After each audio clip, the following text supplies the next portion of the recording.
ನಮಸ್ಕಾರ ಪ್ರಿಯ ವೀಕ್ಷಕರೇ, ಇವತ್ತಿನ ದಿನ ನಾವು ಧಾರವಾಡ ಜಿಲ್ಲೆಯ ಧಾರವಾಡ ತಾಲೂಕಾದಂತಹ ಲೋಕೂರ್ ಗ್ರಾಮದಲ್ಲಿದ್ದೇವೆ. ಲೋಕೂರ್ ಗ್ರಾಮ ಪಂಚಾಯತ್ ಸದಸ್ಯರಾದ ಮಂಜುನಾಥ್ ಸಿ ಹಿರೇವಳ್ಳಿ ಇವರಿಗೆ ನಮ್ಮ ಗ್ರಾಮೀಣ ಟಿ ವತಿಯಿಂದ ಒಂದು ಚಿಕ್ಕ ಸನ್ಮಾನ.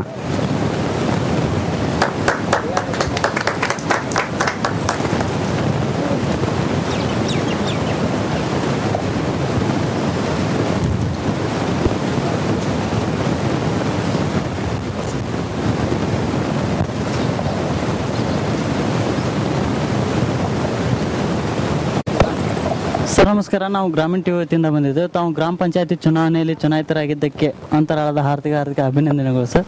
ಸರ್ ತಮ್ಮ ಹೆಸರು? ಮಂಜುನಾಥ್ ಸಿದ್ಲಿಂಗಪ್ಪ ಹಿರೇಹೊಳಿ. ಸರ್ ತಾವು ಯಾವ ಗ್ರಾಮ ಪಂಚಾಯತಿಯಿಂದ ಆಯ್ಕೆ ಆಗಿದ್ದೀರಿ? ಲೋಕೂರ್ ಗ್ರಾಮ ಪಂಚಾಯತಿಯಿಂದ. ಸರ್ ತಾವು ಯಾವ ಊರು, ಯಾವ ವಾರ್ಡಿನಿಂದ ಆಯ್ಕೆ ಆಗಿದ್ದೀರಿ? ಲೋಕೂರ್ ಗ್ರಾಮ ಪಂಚಾಯತಿಯಲ್ಲಿ 2ನೇ ವಾರ್ಡ್ನಿಂದ ನಾನು ಆಯ್ಕೆ ಆಗಿದ್ದೀನಿ. 2ನೇ ವಾರ್ಡಿನಿಂದ ಆಯ್ಕೆ ಆಗಿದೆ. ಸರ್ ತಮಗೆ ಇದ್ದ ಒಟ್ಟು ಮತಗಳು ಎಷ್ಟು ಸರ್?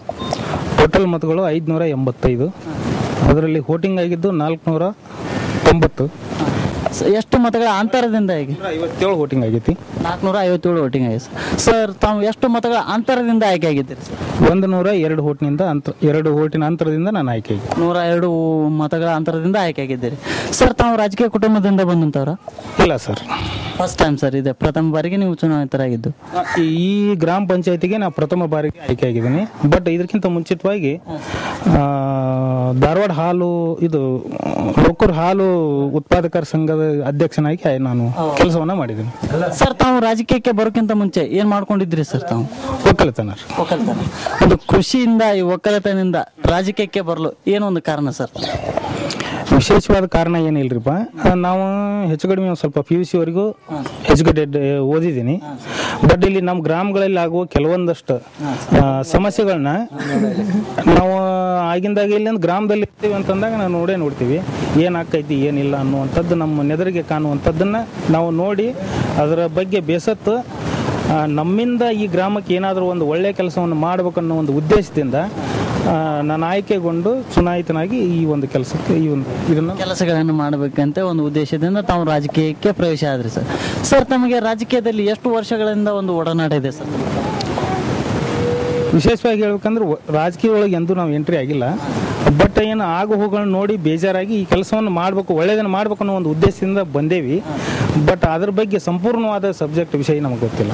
ಸರ್ ತಮ್ಮನ್ನು ತಾವು ಯಾವ ಒಂದು ಪಕ್ಷದಿಂದ ಗುರುತಿಸಿಕೊಂಡಿದ್ದೀರಿ? ಈಗ ನಾವು ಯಾವುದೇ ಪಕ್ಷಕ್ಕೂ ಇದೇ ಪಕ್ಷ ಅನ್ನುವಂಥದ್ದನ್ನ ಯಾವುದನ್ನು ಇಟ್ಕೊಂಡಿಲ್ಲ.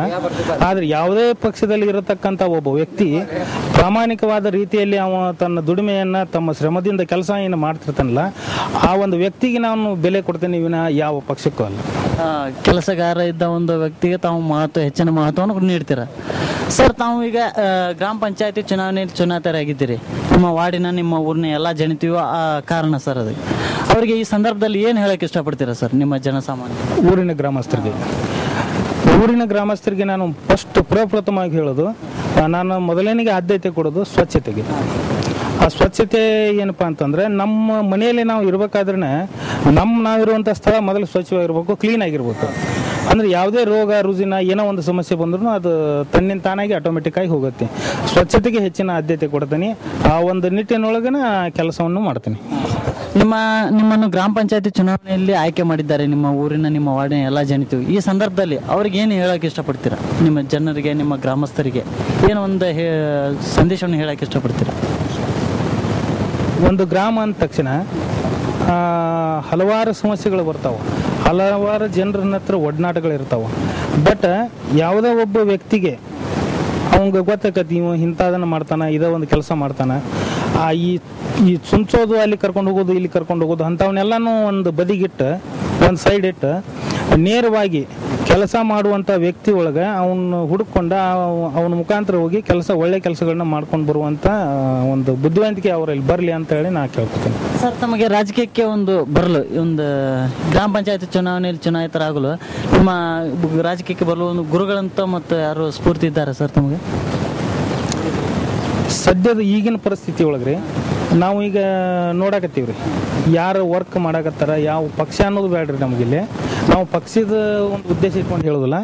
ನಮಗೆ ಯಾವುದೋ ಒಂದು ಪಕ್ಷದಲ್ಲಿ ಇದ್ದು ಕೆಲಸ ಮಾಡಕತ್ತಾರಲ್ರಿ, ಪ್ರಾಮಾಣಿಕವಾಗಿ ಕೆಲಸ ಮಾಡತ್ತಾರಲ್ಲ ವಿನಯ್ ಅನ್ನಾರ, ಅವ್ರಿಗೆ ನಾನು ಸ್ವಲ್ಪ ಬೆಂಬಲ ಕೊಡ್ತೀನಿ. ಯಾಕಂದ್ರೆ ಅವ್ರ ಪಕ್ಷನ ನೋಡಕ್ ಹೋಗಿಲ್ಲ. ಅವ್ರ ವೈಯಕ್ತಿಕವಾಗಿ ಅವ್ರ ಪಕ್ಷದೊಳಗೆ ಅವ್ರು ಏನೇ ಇರ್ಲಿ, ಯಾರೇ ಇರ್ಲಿ, ಯಾವ್ದೋ ಪಕ್ಷದೊಳಗೆ ಇರ್ಲಿ, ಒಂದ್ ಒಳ್ಳೆ ಕೆಲಸಗಳನ್ನ ಮಾಡಕತ್ತಾರಲ್ರಿ, ಪ್ರಾಮಾಣಿಕವಾಗಿ ಮಾಡತ್ತಾರಲ್ಲ, ಅವ್ರಿಗೆ ನನ್ನ ಒಂದು ಹೆಚ್ಚಿನ ಆದ್ಯತೆ ಐತಿ. ಹೆಚ್ಚು ಕಡಿಮೆ ನಾವು ಅವ್ರ ಬಗ್ಗೆ ಒಂದು ಆತ್ಮೀಯ ಭಾವನೆಯಿಂದ, ಸಂತೋಷದಿಂದ ಒಳ್ಳೆ ಒಬ್ಬ ವ್ಯಕ್ತಿ ಅಂತ ಹೇಳೋಕೆ ಆಸೆ ಪಡ್ತೇನೆ. ಅವರಿಂದ ಒಂದು ಸ್ಫೂರ್ತಿನೂ ಪಡ್ಕೊಂಡಿದ್ದಾರೆ ಅಂತ. ಸರ್, ತಾವು ಅಧಿಕಾರಕ್ಕೆ ಬಂದು ಕೆಲವೇ ದಿನಗಳಾಯಿತು, ಇನ್ನೂ 5 ವರ್ಷ ಅಧಿಕಾರಾವಧಿ ತಮ್ಮ ಕೈಯಲ್ಲಿದೆ. ತಾವು ತಮ್ಮ ಗ್ರಾಮಕ್ಕೆ, ತಮ್ಮ ವಾರ್ಡಿಗೆ ಒಂದು ನಿಮ್ಮ ಅಷ್ಟು ಒಂದು ಗ್ರಾಮಕ್ಕೆ ಯಾವ ಒಂದು ಹೆಚ್ಚಿನ ಅಭಿವೃದ್ಧಿ ಕೆಲಸಗಳನ್ನು ಮಾಡ್ಬೇಕಂತ ತಾವು ಅನ್ಕೊಂಡಿದ್ದೀರಿ ಸರ್? ಊರಿನ ಹೆಚ್ಚಿನ ಅಭಿವೃದ್ಧಿ ಕೆಲಸ ರೀಪ ಅಂತಂದ್ರೆ, ಈಗ ನಾವು ನೀರು ಎಲ್ಲ ಓಣಿಯಲ್ಲಿ ಹೆಚ್ಚು ಕಡಿಮೆ ಗ್ರಾಮದೊಳಗೆ ನೋಡ್ತೀವ್ರಿ. ವ್ಯಯ ಆಗುವಂತ ಸಾಧ್ಯತೆಗಳು ಭಾಳ ಅದಾವ. ಅವನ್ನ ತಡೆಗಟ್ಟೋದು, ಅವಕ್ಕೆ ಮೀಟರ್ ಕುಂದಿರಿಸಿ ಅದರ ಮುಖಾಂತರ ನೀರು ತಮ್ಮ ಮನೆಗೆ ಹಂಚಿಕೆ ಆಗುವಂತದ್ದನ್ನು ಒಂದ್ರಿ. ಯಾಕ್ರಿಪ ಅಂತಂದ್ರೆ ಅನ್ನೆಸೆಸರಿ ನೀರು ಯೂಸ್ ಆಗೋದಿಲ್ಲ.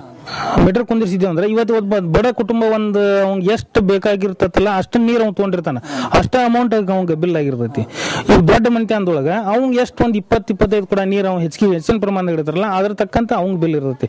ಈಗ ಏನಾಗತೈತ್ರಿಪ್ಪ ಅಂದ್ರೆ, ಈ ಪಂಚಾಯತಿ ಒಳಗೂ ನಾವು ಟ್ಯಾಕ್ಸ್ ಕಟ್ಕೊಳಕ್ಕೂ ಸಮಸ್ಯೆ ಆಗತೈತ್ರಿ. ಅದು ಅನ್ನೆಸೆಸರಿ ನೀರು ವೇಸ್ಟ್ ಆಗತೈತಿ.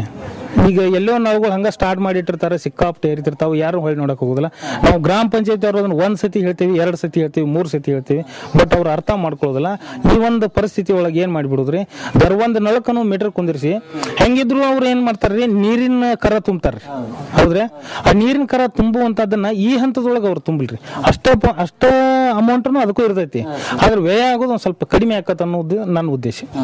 ಇನ್ನು ಅನೇಕ ಯಾವ ಕೆಲಸಗಳನ್ನು, ಒಂದು ಯೋಜನೆಗಳನ್ನು ತಾವು ಹಮ್ಮಿಕೊಂಡಿದ್ದೀರಿ ಸರ್?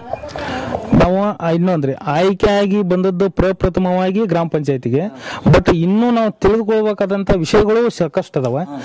ಆ ಒಂದು ಆಧಾರದ ಮೇಲೆ ಗ್ರಾಮಕ್ಕೆ ಬರ್ತಕ್ಕಂಥ ಒಳ್ಳೆ ಕೆಲಸಗಳನ್ನ ಬಡ ಜನರಿಗೆ ಆಗ್ಲಿ, ಯಾವುದೋ ಒಬ್ಬ ವ್ಯಕ್ತಿಗೆ ಮುಟ್ಟಿಸುವಂತ ಕೆಲಸ ಮಾಡ್ತೇವೆ. ಅದು ಯಾವುದೇ ಯೋಜನೆ ಆಗಿರ್ಲಿ, ಒಳ್ಳೆದನ್ನ ಮಾಡುವಂತ ಯೋಜನೆ ಒಳಗೆ ಅದೇವಿ ಸರ್. ತಾವು ಚುನಾವಣೆಯಲ್ಲಿ ಚುನಾಯಿತರ ಆದ ನಂತರ ಅನ್ಕೊಂಡಿರ್ತೀರಿ ಸರ್, ನಮ್ಮ ಗ್ರಾಮಕ್ಕೆ ನಾವು ಈ ಕೆಲಸಗಳನ್ನು ಮಾಡ್ಬೇಕಂತೇಳಿ. ಇನ್ನು ಯಾವ ಕೆಲಸಗಳು, ರಸ್ತೆ ಆಗಲಿ, ಕರೆಂಟಿನ ವ್ಯವಸ್ಥೆ ಆಗಲಿ, ಇಂಥ ಯಾವ ಅಭಿವೃದ್ಧಿ ಕೆಲಸಗಳನ್ನು ಮಾಡ್ಬೇಕಂತ ಅನ್ಕೊಂಡಿದ್ದೀರಿ ಸರ್? ಈಗ ಹೊಲದ ನಮಗೆ ಮುಖ್ಯವಾದ ಕೆಲಸ ರೀಪ ಅಂತಂದ್ರೆ ಹೊಲಗಳ ದಾರಿ ರೀ. ಸಿಕ್ಕಾಪಟ್ಟಿ ಹೊಲಗಳ ದಾರಿ ಕೆಟ್ಟವ್ರಿ. ರೈತರಿಗೆ ಅಡ್ಡಾಡ್ಲಿಕ್ಕೆ, ತಮ್ಮ ಮಾಲನ್ನು ತಗೊಂಡ್ ಬರೋಕ ಇದು ಮಾಡೋದಕ್ಕೆ ಒಳ್ಳೆ ದಾರಿಗಳನ್ನ ನಿರ್ಮಾಣ ಮಾಡ್ಬೇಕು ಅನ್ನೋ ಒಂದು ಉದ್ದೇಶ ಐತ್ರಿ. ಶೌಚಾಲಯ ಸ್ವಚ್ಛತೆಗೆ ಮೊದಲನೇ ಆದ್ಯತೆ ಅಂತ ಹೇಳಿದ್ನಲ್ರಿ. ದರ್ವೊಂದು ಕುಟುಂಬದವರಿಗೂ, ದರ್ವೊಂದು ಮನೆತನಕ್ಕೂ ಒಂದೊಂದು ಶೌಚಾಲಯನ ಕಟ್ಟಿಸ್ಕೊಳ್ಳುವಂತ ವ್ಯವಸ್ಥೆ ನಾವು ಮಾಡ್ತೀವಿ. ಗ್ರಾಮದಲ್ಲಿ ಎಲ್ಲಾ ಗ್ರಾಮದಲ್ಲಿರುವ ಮನೆಗಳಿಗೆ ಒಂದೊಂದು ಶೌಚಾಲಯಗಳನ್ನು ಕಟ್ಟಿಸ್ಕೊಂತೀನಿ ಅಂತ ಹೇಳ್ತಾರೆ ಸರ್. ತಾವು ಇಷ್ಟೆಲ್ಲ ಕೆಲಸಗಳನ್ನು 5 ವರ್ಷದಲ್ಲಿ ಮಾಡ್ಬೇಕಂತ ಹೇಳಿದ್ರೆ, ಇದರಲ್ಲಿ ಹೆಚ್ಚಿನ ಒಂದು ಆದ್ಯತೆಯನ್ನು ಯಾವ ಒಂದು ಕೆಲಸ ಕೊಡ್ತೀರಿ ಸರ್, ನೀಡ್ತೀರಿ ಸರ್ ತಾವು? ಅತಿ ಹೆಚ್ಚಿನ ಆದ್ಯತೆ ರೀ. ಅತಿ ಹೆಚ್ಚಿನ ಆದ್ಯತೆ ಅಂದ್ರೆ ನಮ್ಮ ಗ್ರಾಮೀಣ ಪ್ರದೇಶದೊಳಗೆ ನಾವು ವಿಶೇಷವಾಗಿ ರೈತರಿಗೆ ಆಗುವಂತ ಒಳ್ಳೇದಾಗುವಂತ ಕೆಲಸಗಳಿಗೆ ಹೆಚ್ಚಿನ ಆದ್ಯತೆ ಕೊಡ್ತೀವಿ. ಅದು ಯಾವುದೇ ರೂಪದೊಳಗೆ ಆಗಿರ್ಬೇಕು. ಅದು ತೋಟಗಾರಿಕೆ ಇಲಾಖೆಯಿಂದ ಈ ರೈತರಿಗೆ ಬರ್ತಕ್ಕಂತ ಏನು ಕೆಲವೊಂದಿಷ್ಟು ಯೋಜನೆ ಇವು ಅದಾವಲ್ಲ, ಅವನ್ನ ಡೈರೆಕ್ಟ್ ಆಗಿ ಅವ್ರಿಗೆ ಮುಟ್ಟಿಸೋ ಹಂತದೊಳಗೆ ನಾವು ಓಡಾಡ್ತೀವಿ. ಯಾಕಂದ್ರೆ ಇದ್ರೊಳಗೆ ಅನಕ್ಷರಸ್ಥರು ಕೆಲವೊಂದಿಷ್ಟು ಜನ ಇರೋದಾರೆ ನಮ್ಮಲ್ಲಿ. ದೊಡ್ಡ ಹಿಡುವಳಿದಾರರು ಅದಾರ, ಚಿಕ್ಕ ಹಿಡುವಳಿದಾರ ಅದಾರ, ಅತಿ ಕೂಲಿ ಕಾರ್ಮಿಕರು ಅದಾರ. ದೊಡ್ಡ ಹಿಡುವಳಿದಾರದಲ್ಲಿ ಏನಿರ್ತದ್ರಿ, ಅವ್ರಿಗೆ ಟೋಟಲ್ ಆಗಿ ಎಲ್ಲಾ ಕಡೆ ಅಡ್ಡಾಡಿರ್ತಾರ, ಏನು ಯೋಜನೆಗಳು ಬರ್ತಿರ್ತಾವ ಎಲ್ಲ ತಿಳ್ಕೊಂಡಿರ್ತಾರ, ಆ ಪ್ರಕಾರ ಹೋಗ್ತಾರ, ತಗೊಂಡ್ ಬರ್ತಾರ. ಆದ್ರೆ ಅವಿದ್ಯಾವಂತ ಇದ್ದವ್ರಿಗೆ ಯಾವ ಆಫೀಸಿಗೆ ಹೋದ್ರೆ ಏನೈತಿ ಅಲ್ಲಿ ಏನ್ ಅನ್ನೋದು ಗೊತ್ತಿರೋದಿಲ್ಲ. ಆ ಒಂದು ಯೋಜನೆಗಳನ್ನ ತಗೊಂಡ್ಬಂದು ಅವ್ರಿಗೆ ತಲುಪಿಸಿ ಅವ್ರ ಮುಖಾಂತರ ಅವ್ರಿಗೆ ಅದನ್ನ ಒಟ್ಟ ಟೋಟಲ್ ಆಗಿ ರೈತರಿಗೆನ ಒಂದು ಹೆಚ್ಚಿನ ಆದ್ಯತೆಯನ್ನು ಕೊಡ್ತೇನೆ. ಧನ್ಯವಾದಗಳು ಸರ್. ನಮ್ಮ ಜೊತೆ ಲೋಕೂರ್ ಗ್ರಾಮಸ್ಥರ ಸರ್, ನಮಸ್ಕಾರ. ತಮ್ಮ ಹೆಸರು ಸರ್? ನಮ್ಮ ಹೆಸರು ಶಂಕರ್ ಅಂತ ಮಾತಾಡ್ತಾ ಇರೋದು ಸರ್. ತಮ್ಮ ಸದಸ್ಯರನ್ನು ತಾವು ಗ್ರಾಮ ಪಂಚಾಯತಿ ಚುನಾವಣೆಯಲ್ಲಿ ಆಯ್ಕೆ ಮಾಡಿದ್ದೀರಿ ಸರ್. ತಾವು ಅವರಿಂದ ತಮ್ಮ ಗ್ರಾಮಕ್ಕೆ, ತಮ್ಮ ವಾರ್ಡಿಗೆ ಯಾವ ಒಂದು ಕೆಲಸಗಳು, ಅಭಿವೃದ್ಧಿ ಕೆಲಸಗಳು ಆಗ್ಬೇಕಂತ ಹೇಳ್ತೀರಿ ಸರ್? ಯಾವುದೇ ವಾರ್ಡ್ ಇರಲಿ, ಯಾವುದೇ ಓಣಿ ಇರಲಿ, ಆದರೆ ಕುಡಿಯುವ ನೀರು ಹಾಗೂ ಸ್ವಚ್ಛತೆಯನ್ನು ನೀವು ಮಾಡಿಕೊಡ್ರಿ. ನಮ್ಮ ಗ್ರಾಮಕ್ಕಾಯ್ತು, ನಮ್ಮ ಊರಿಗಾಯ್ತು, ಎಲ್ಲರಿಗೂ ಒಂದು ಒಳ್ಳೆ ಕೆಲಸನ ಮಾಡಿಕೊಡ್ರಿ ಅಂತೇಳಿ ನಾವು ಅವ್ರನ್ನ ಯಾವುದೇ ಅಭ್ಯರ್ಥಿ ಆಗಲಿ ಅವ್ರನ್ನ ಕೇಳ್ಕೊತೀವಿ ಸರ್. ನಾವು ನಿಮ್ಮ ಒಟ್ಟ ಗ್ರಾಮ ಪಂಚಾಯತ್, ಲೋಕೂರ್ ಗ್ರಾಮ ಪಂಚಾಯತ್ ಸದಸ್ಯರಲ್ಲಿ ಎಲ್ಲ ಕೇಳ್ಕೋದೆ ಸ್ವಚ್ಛತೆ ಎಲ್ಲ ಕಾರ್ಯಗಳನ್ನು ಮಾಡಲಿ ಅಂತ. ಧನ್ಯವಾದಗಳು. ಇಷ್ಟೊತ್ತಿಗೆ ತಮ್ಮ ಮನದಾದ ಹಂಚಿಕೆಗಳನ್ನು ನಮ್ಮೊಂದಿಗೆ ಹಂಚಿಕೊಂಡಿದ್ದಕ್ಕೆ ನಮ್ಮ ಗ್ರಾಮೀಣ ಟಿವಿ ಪರವಾಗಿ ಧನ್ಯವಾದಗಳು ಸರ್. ಒಟ್ಟು ಗ್ರಾಮೀಣ ಟಿವಿ ಕ್ಯಾಮ್ರಾಮನ್ ಕುಮಾರ್ ಜೊತೆ